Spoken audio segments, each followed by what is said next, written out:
Kemarin minggu yang lalu, bulan yang lalu tema Quran.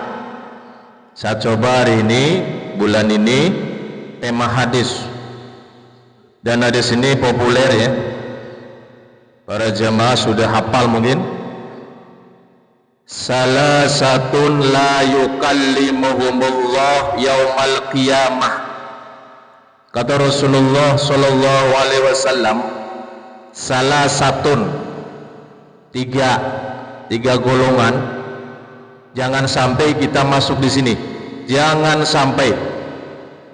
Salasatun la yukallimuhumullah, tiga orang lah Allah enggan berbicara. Kapan? Yaumal qiyamah, di hari kiamat. Wala yuzakihim, dia Allah tidak sudi memandang muka mereka. Wala yanzuru ilaihim, dia Allah tidak akan wala yuzakihim, dia Allah tidak akan mensucikan mereka. Wala yanzuru ilaihim, dan dia Allah tidak sudi memandang muka mereka. Walahum azabun alim, bagi mereka, kata Rasulullah nih, azabun alim, siksa yang pedih, komplit nih. Sudah tidak diajak bicara, tidak disucikan oleh Allah, Allah tidak sudi memandang muka mereka, plus walahum azabun alim, siksa yang pedih untuk mereka. Siapa orang tiga ini? Jangan sampai masuk di sini. Yang pertama, kata Rasulullah sallallahu alaihi wasallam, syaikhun zanin. Syaikhun zanin. Siapa mereka? Orang sudah tua tapi masih doyan berzina. Subhanallah min zalim. Sehingga dalam surat Al-Isra 32, a'udzubillahi minasyaitonir rajim, bismillahirrahmanirrahim, wala taqrabuz zina, jangan mendekati zina. Allah pesan untuk mendekati saja tidak boleh, apalagi berbuat. Innahu kana fahisatan wa sa'a sabila. Kata Allah Subhanahu wa taala, zina itu fahisah, perbuatan keji, wa sa'a sabila, satu jalan yang buruk. Al-Isra ayat 32. Kemudian dalam An-Nur ayat 3, Allah Subhanahu wa taala berfirman, a'udzubillahi minasyaitonir rajim, bismillahirrahmanirrahim, az-zani la yankihu illa zaniyah aw musyrikah. Berzina itu tidak boleh menikahi kecuali oleh yang berzina, au musyrikah, atau untuk orang musyrik.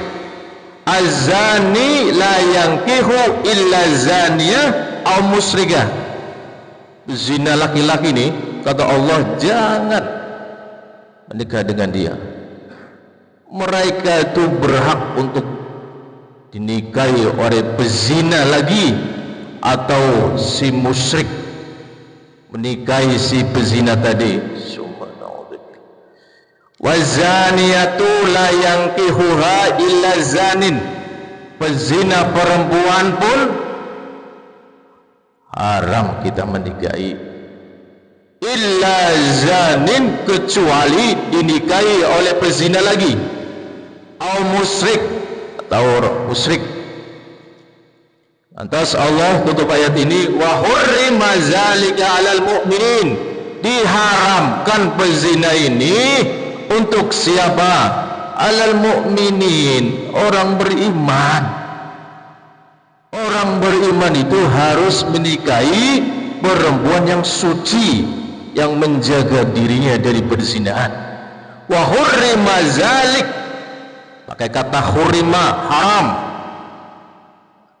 Zalika, berzina itu, alal mu'minin, untuk orang-orang yang beriman. Para jemaah rahmati Allah subhanahu wa ta'ala. Yang kedua siapa? Wa malikun kazzabun, penguasa yang suka bohong, berbohong. Wa malikun kazzabun. Sehingga di dalam surat An-Nur ayat 6 ayat 7 ini kasus saja.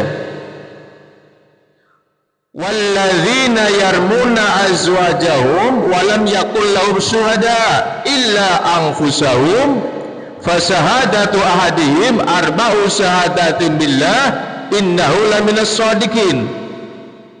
Di dalam ayat ini Allah menyatakan siapapun yang menuduh istrinya berzina dan dia sendiri yang melihat tanpa ada saksi, ini kata Allah Subhanahu wa taala, arba'u syahadatin billah, si suami ini wajib bersumpah dengan nama Allah, innahu laminas shadiqin, bersumpah saya benar, tidak bohong. Lantas dalam An-Nur ayat 7, wal khamisatu, sumpah yang kelima, Allah menyatakan anna la'natullah alaih in kana minal kazibin.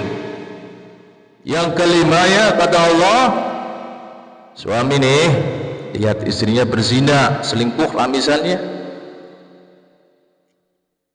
dia sendiri lihat, maka 4 kali bersumpah dengan nama Allah bahwa dirinya benar.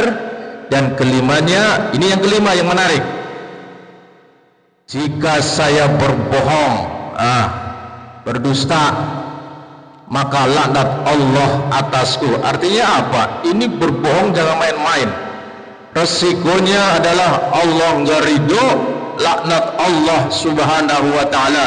Maka pantas wa malikun kazzabun, penguasa yang suka berbohong. Dalam satu hadis Nabi Muhammad SAW, Rasulullah berpesan, iyyakum wal kaziba, hindari berbohong. Fa innal kaziba yahdi ilal fujur, karena berbohong itu kata Rasulullah itu menggiringmu pada dosa. Wa innal fujur yahdi ilan nar, dan dosa itu akan menyeretmu ke dalam api neraka. Lantas Rasulullah melanjutkan sabdanya, wa innar rajula la yakzibu wa yataharral kaziba hatta yuktaba indallahi kazzaban. Ketika seseorang sudah terbiasa bohong, berdusta, kalau ngomong sama orang, kalau nggak dibumbui kebohongan nggak asik. Tuh, ketika kebohongan itu menjadi kebiasaannya, apa kata Rasulullah? Maka Allah subhanahu wa ta'ala akan mencatat orang tersebut sebagai orang pembohong. Jangan percaya orang pembohong, perlu seperti itu. Para jamaah rahmati Allah subhanahu wa ta'ala. Terakhir, wa'ailun mustakbir. Siapa mereka? Orang yang fakir, miskin, berwatak takabur dan sombong pada sesamanya. Subhanallah, maaf ini. Kalau orang miskin yang mau disombongin apa? Mungkin orang kaya harta kita. Makanya Allah, Rasulullah SAW, golongan yang ketiga ini, wa'ailun mustakbir, fakir miskin, berwatak sombong takabur pada sesamanya. Sehingga dalam surat Al-Luqman, surat Luqman 18, a'udzubillahi minasyaitonirrajim, bismillahirrahmanirrahim, pesan Allah untuk kita, wala tusa'ir haddaka linnas, jangan memalingkan mukamu dengan manusia karena sombong. Apa yang mau disombongin? Maaf ini untuk fakir miskin. Ayo tawadulah. Kemudian Allah Subhanahu wa taala berpesan wala tamsi fil ardi marha. Jangan berjalan di bumi angkuh. Subhanallah. Jangan. Kalau orang kaya mungkin punya harta mungkin ya. Ailun, orang enggak punya lah. Kekurangan lah. Allah berpesan wala tamsi fil ardi marha. Janganlah kamu berjalan di muka bumi angkuh. Lantas Allah tutup dalam Luqman ayat 18, innallaha la yuhibbu kulla mukhtalin fakhur. Sesungguhnya Allah la yuhibbu, tidak menyukai kepada siapa? Kulla mukhtalin, orang yang sombong, fakhur, membanggakan diri. Orang kalau sombong itu pasti lanjutannya apa? Bangga diri. Subhanallah. Mudah-mudahan kita tidak termasuk dalam 3 golongan ini. Bukan kita saja, anak keturunan kita semuanya tidak ada masuk golongan ini. Subhanallahumma wa bihamdika asyhadu an la ilaha illa anta astaghfiruka wa atubu ilaik. Kurang lebihnya kami mohon maaf. Assalamualaikum warahmatullahi wabarakatuh. Ala bi zikrillah tatma